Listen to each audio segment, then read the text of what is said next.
ድምፂ ዲሞክራሲያዊት ኤርትራ ድምፂ ዲሞክራሲያዊት ኤርትራ ብትግርኛን ዓረብኛን ዝቃላሕ ድምፂ ሓርነትን ፍትሕን ዲሞክራስን ልዕልና ሓግን ኣብ ኤርትራ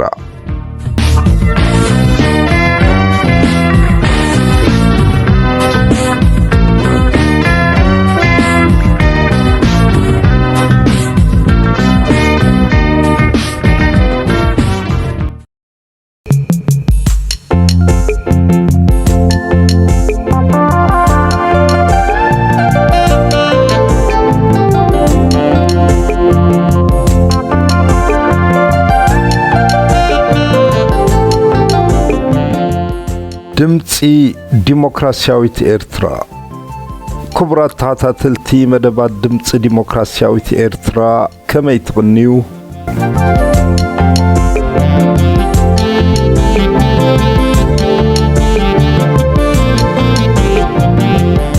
ክቡራት ተኸታተልቲ መደባት ድምፂ ዲሞክራሲያዊት ኤርትራ ከመይ ቀኒኹም? ንሎሚ ዘዳለናዮ ዜና ነቕርበልኩም። በመጀመርያ ኣርእስቲ ዜና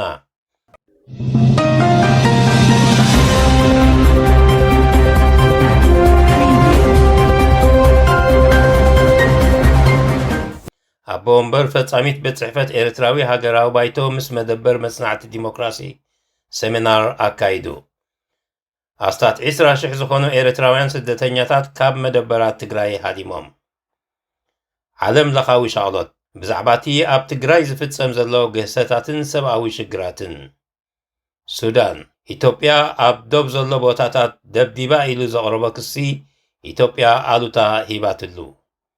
ካብ ኣርእስትታት ናብ ዝርዝር ዜና ነሰጋግረኩም።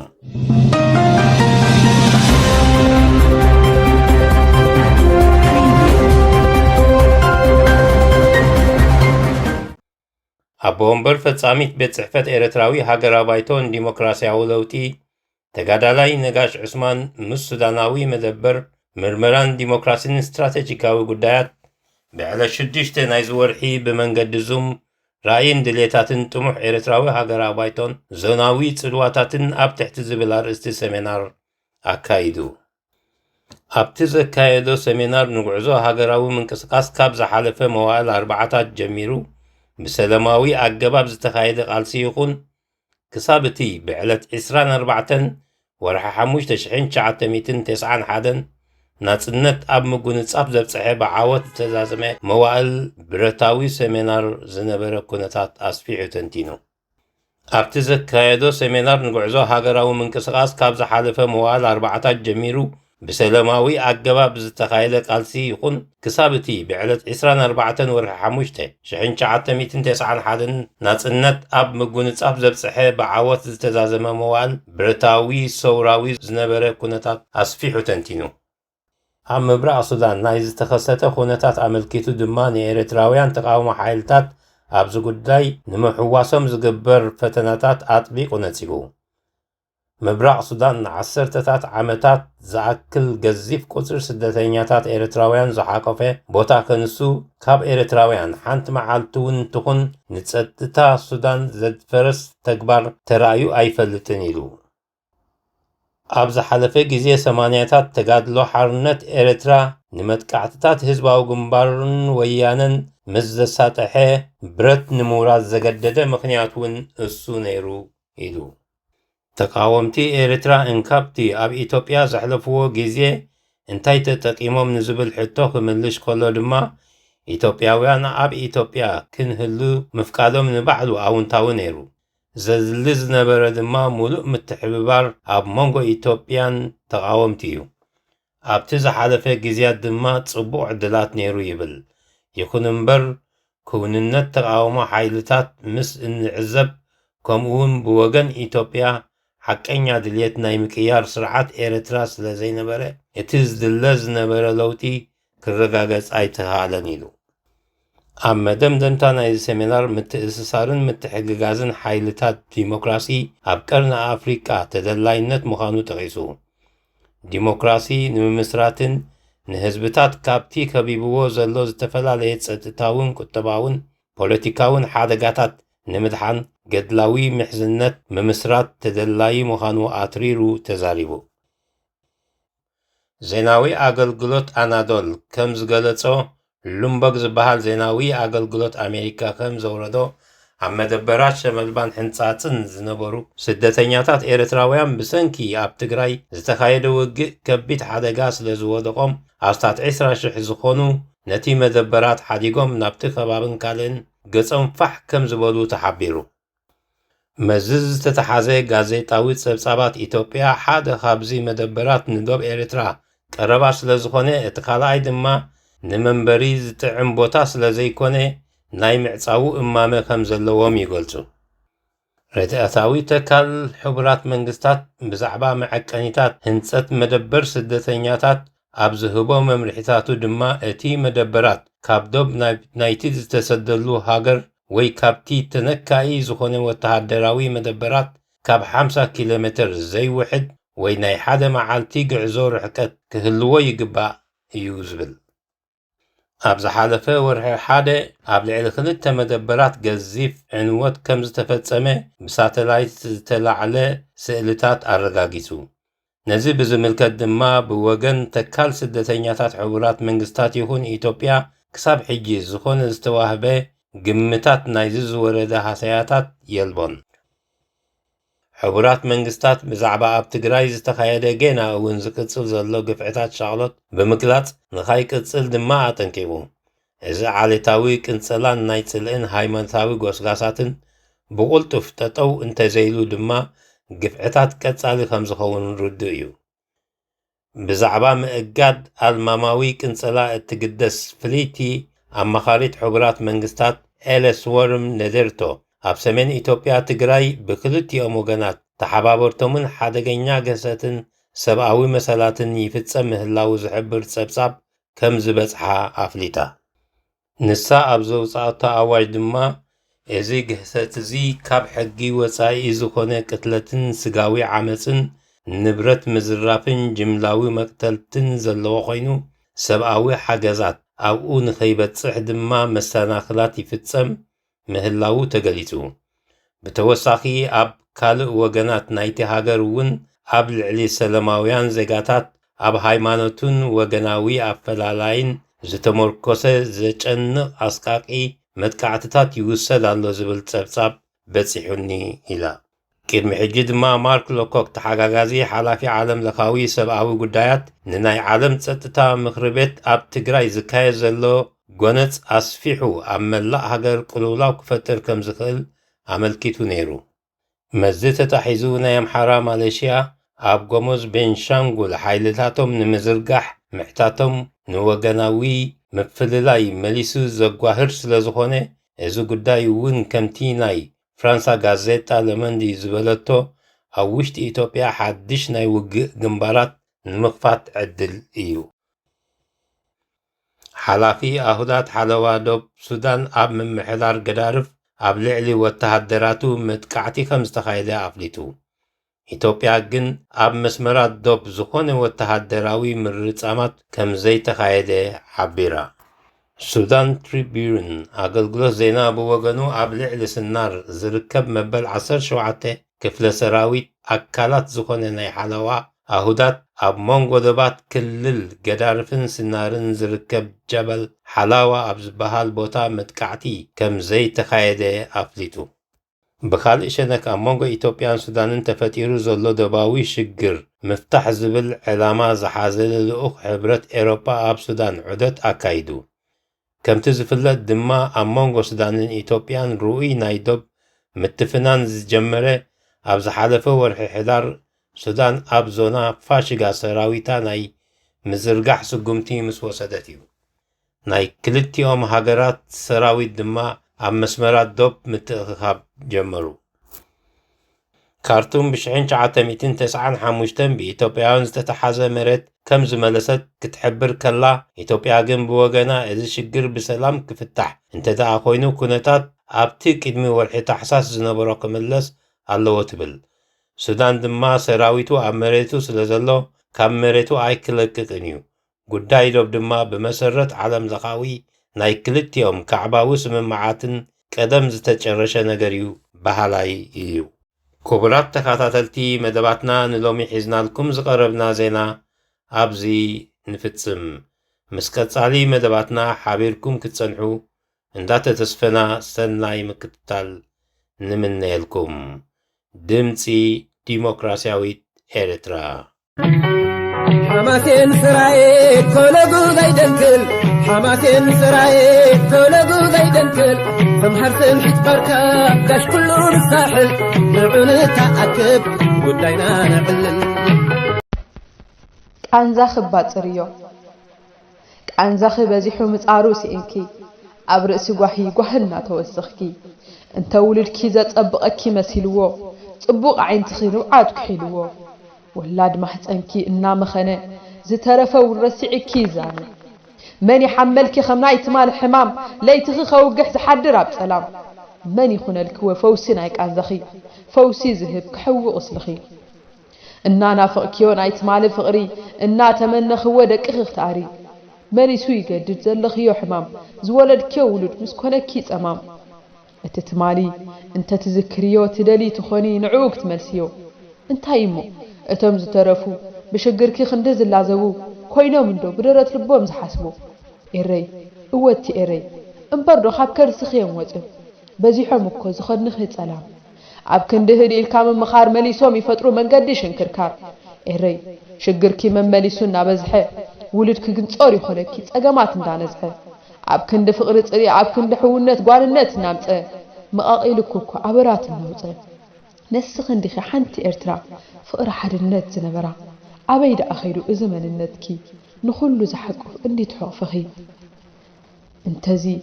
እንተዚ ዘሎ ልቢ ኣብ ደረቱ ፍቕሪ ገዲፎ ኣብ ጽልኢ ዝኣቱ መሊሱ ኣብ ልዕሊ ጾርኪ ጾር ዝኾነኪ ኣብ ክንዲ ጥዕና ሕማም ዝውርደልኪ ካብ ኮነ ንሱ ተስፋ ዝተሳእኖ ዝወለድክዮ ውሉድ ፍቕሪ ዝተኸነኖ ጽርዮ ደኣቲ ኤረይ ኩሉ ካብ ወረደ ማህፀን ክሪኡ ክሕሰኪ ፈጣሪ በቲ ዝወሓደ ኤረይ ክመጽእ እኮ ብርሃን እዚ ምስተሓልፈ ውጻእ ከርስኺ ኣባኺ ምስተሓቕፈ ክምለስ ይድሓን ኤረይ ከምቲ ተሓልምዮ እቲ ናይ ቀደም ሰብ ዳግም ክትወልዮ ሕጂ ጥራይ ሃገረይ ቃንዛ ኽጽርዮ ሰላምኪ ተመሊሱ ክሳዕ ትርእዮ እወቲ ኤረይ ቃንዛ ኽባጽርዮ ገጣሚት ሄለን ዳንኤል ዕለት 28 ጥሪ 2021 ካብ ስዊዘርላንድ حماسين سرايت تولغو غيدنكل حماسين سرايت تولغو غيدنكل ثم حرسن حتبركا داش كله الساحل نعون تأكب ودينا نعلل ዝኸበርኩም ተኸታተልቲ ድምፂ ዲሞክራሲያዊት ኤርትራ ኣብ ናይ ሎሚ መደብና ንመጀመርያ ግዜ ቀዳማይ ሚኒስተር አብይ አሕመድ ኣብ ትግራይ ሓደገኛ ሰብኣዊ ኩነታት ተፈጢሩ ምህላው ተኣሚኑ ብዝብል ኣርእስቲ ካብ ድምፂ ዲሞክራሲያዊት ኤርትራ ፖለቲካዊ ትንተና ነቕርበልኩም ክሳብ መጨረሻ መደባትና ምሳና ክትከታተሉ ብትሕትና ንዕድመኩም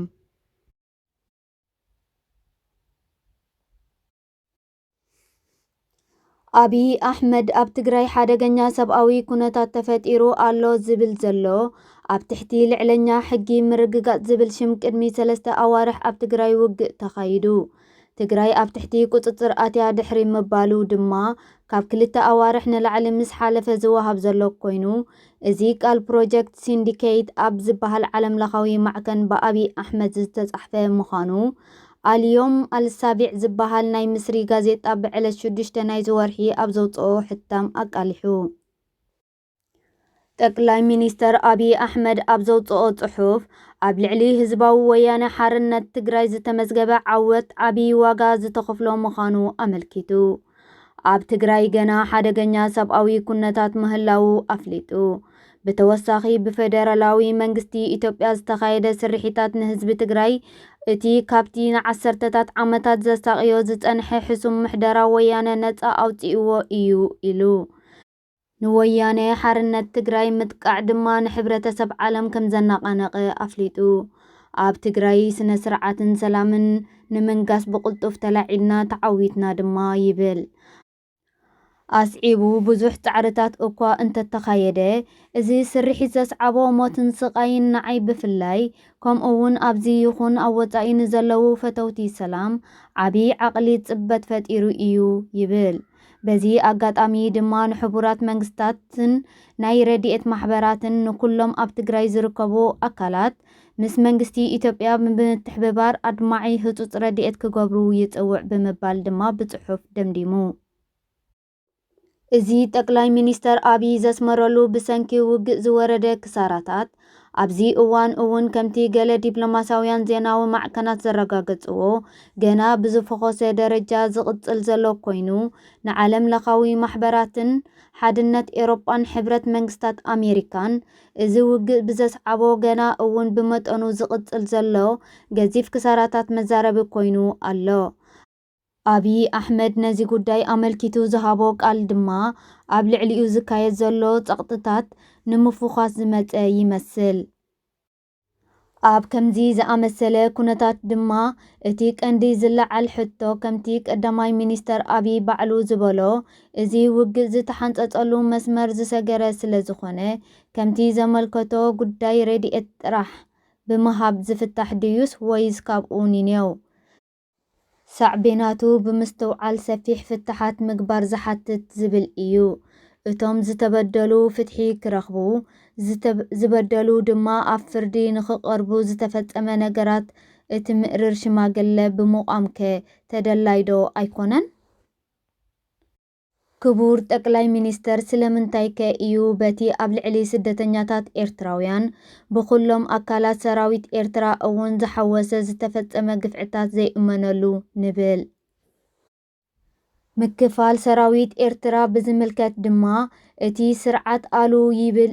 እምበር ብገለ ወተሃደራውያን ፖለቲካዊ ኣካላት ኢትዮጵያውያን ብዓለም ለኻዊ ሕብረተሰብን ዝተረጋገጸ ነገር ኮይኑ ኣሎ። ክቡር ጠቅላይ ሚኒስተር ኣብ መንጎ ፌደራላዊ መንግስትን መንግስቲ ክልል ትግራይን ዝተረኽበ ፍልልይ ጠንቅታቱ ይኹን ውጽኢታቱ ብንጹር ኢትዮጵያዊ ውሽጣዊ ጉዳይ እዩ ዝብል ዕግበት እኳ እንተሎና ንፍታሕ ዝሓሸ ምርጫ ሰላምን ዘተን እዩ ዝብል ተሪር እምነት ኣሎና። መራሒ ኣብ ሰቡ ኣይሕሱን ከም ዝበሃል ድማ ብዛዕባ ኣብዚ ውግእ ዝተፈጸመ ዝተፈላለየ ጥሕሰታትን ግፍዕታትን ምእማን ተደላይ ይመስለና። ኩሉ ኣካላት ድማ መሰላቱ ረኺቡ ስቅያት ህዝቢ ትግራይ ይኹን ስቅያት ናይቶም ኣብዚ ውግእ ኢድ ዘይብሎም ካብ ሓደጋታት ሃደሞም ክዕቀቡ ተሰዲዶም ዝገደደ ሓደጋ ዘጓንፎም ኤርትራውያን ስቅያቶም ጠጠው ክብል ይኽእል። ኤርትራውያን ስደተኛታት ድማ ክሳብ ሕጂ ዩኤንኤችሲአር ናይ ሕቡራት መንግስታት ዝለዓለ ኣካል ረድኤት ስደተኛታት ንምርድኦም ሓቲቱ ብዘይካ ክልተ ውሱን መደበራት ክበጽሖም ዘይከኣለ ስቅያቶም ዝቕጽል ዘሎ ስደተኛታት እዮም። ክቡር ጠቅላይ ሚኒስተር ብተወሳኺ ንስኻ ከም መጠን ንኢሳያስ ኣፈወርቂ ዘይሓወሰ ናይ ሰላም ብልጫ ዝተዓደልካ ካብ ኩሎም መራሕቲ ንላዕሊ ንህዝብታት ቀርኒ ኣፍሪቃን ዞናናን ካብ ሓደጋታት ናይቶም ውልቃዊ ይኹን ዓሌታዊ ወይ ሃይማኖታዊ ጠቕምታት ንምርዋይ ዝተንቀሳቐሱ ብድሕሪት ቀንዲ ተጠቃሚ ዝኾነ ሕቡእ ኣእዳው ዘለዎም ሓደጋታት ባርዕ ንምድሓኖም ዝያዳ ትሕተት። ኣብዚ ዞና ሰላም ሰፊኑ ሃገራት ብጸጋታተንን እቶታተንን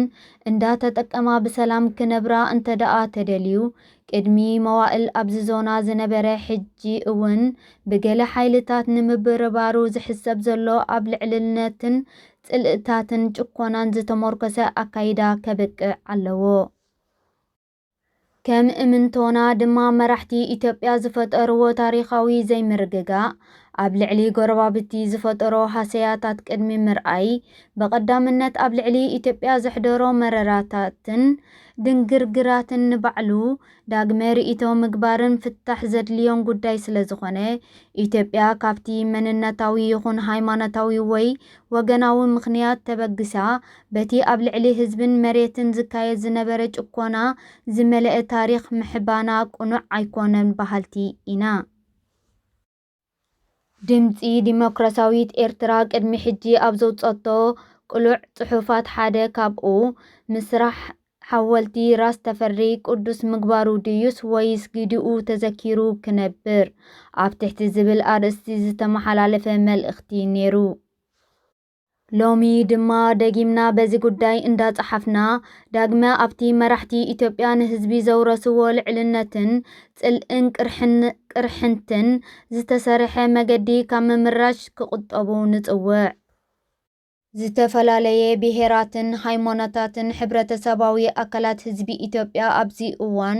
ካብ ዝኾነ ግዜ ንላዕሊ ብቆራጽነት ተላዒሉ ብፍላይ ድማ ንፖለቲካዊ ታሪኹ ብወግዓዊ እናንበበ ኣሉታዊ ኣወጊዱ ብኣወንታ እንዳተጠቀመ ነንሕድሕዱ ይኹን ምስ ጎረባብቱ ሰላም ክነብርን ንኩሉ ጸጋታቱ ኣብ ጥቕሚ ሕብረተሰባውን ፖለቲካውን ጥቕምታት ከውዕሎ ቅሳነቱ ብዘረጋግጽ መገዲ ድማ ኣብ ቁጠባውን ፍልጠታውን ልምዓታዊ ህዳሰን ከውዕሎ ይግባእ። ካብዚ ሓሊፉ ከምቲ ሕጂ ዝርአ ዘሎ ንኽፋእ ሸነኻት ናይ ዝሓለፈ ታሪኽ ሸለል ብምባል እንዳኮማሳዕካ ዘይመልክዑ መሃብ ቅድሚ ኩሉ ንኢትዮጵያ ዝጎድእ ኮይኑ እዚ ናይ ትግራይ ውግእ እውን ነቲ ብሓይልታትን ወራርን ጭኮናን ዝተሃንፀ ሓድነት ኢትዮጵያ ኣብ ምፍንጣሕ ዘብፅሕ ክኸውን ይኽእል እዩ።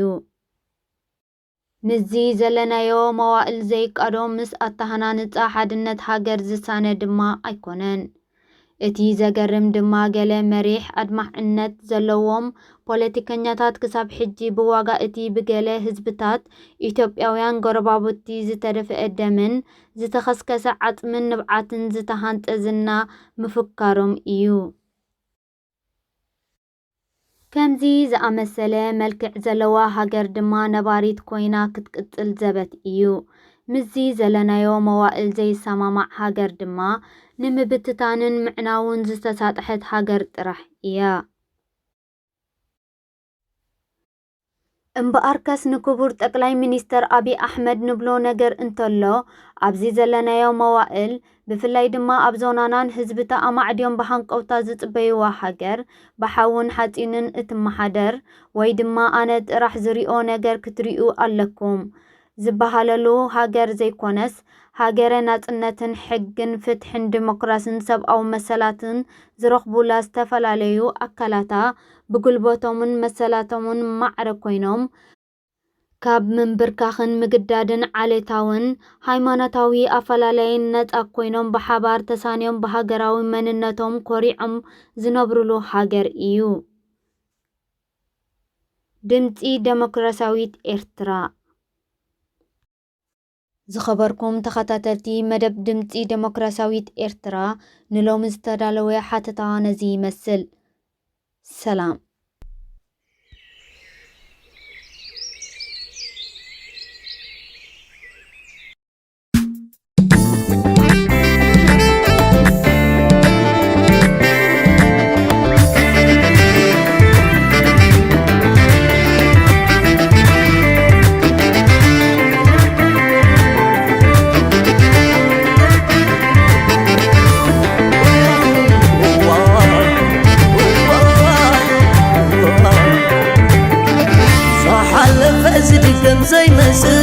كدقم تمنين أبزانا قبل استفلالنا تخافينا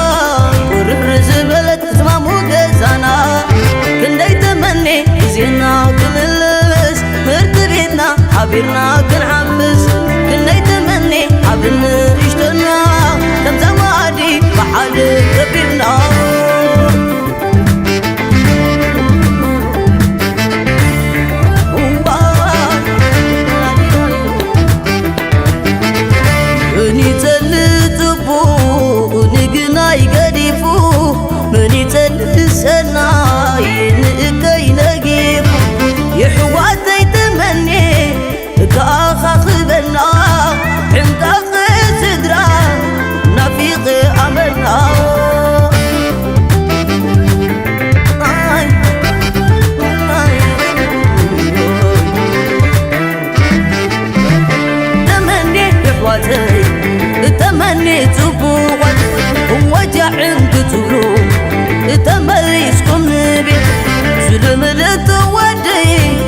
سوفي خوفيلا تقبيبنا يتينا ماكلا تمني يحواتي تمني أمنا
بسناي باقي من كيدا فرح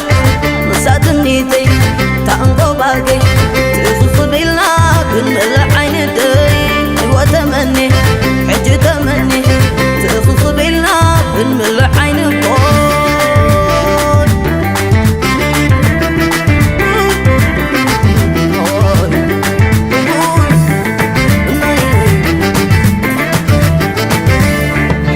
حوي أوروبا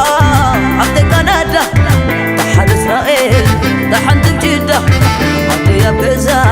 أنا بأفريقيا زبل علنا يبقى على بتا يبقى بغرتن بمعدة سلامتا أبو عزو منبر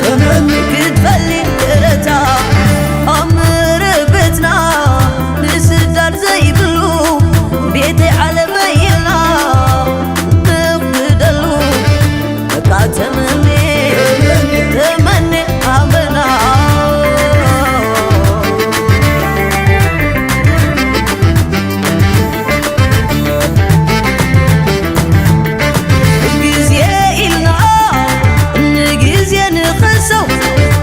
صارنا من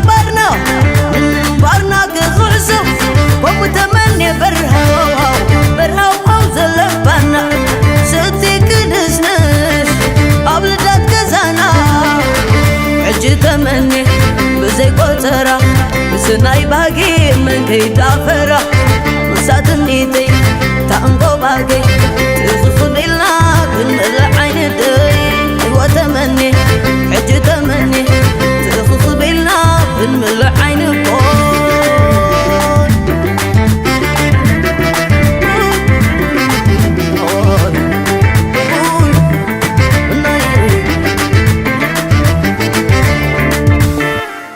كبرى سمعتنا نلوم معلت حزنا لكم زغربنا مدب أبزي نعطو مسناي متساي مدباتنا كساب نرخب سلام كني دمت ديمقراسياوي إرترا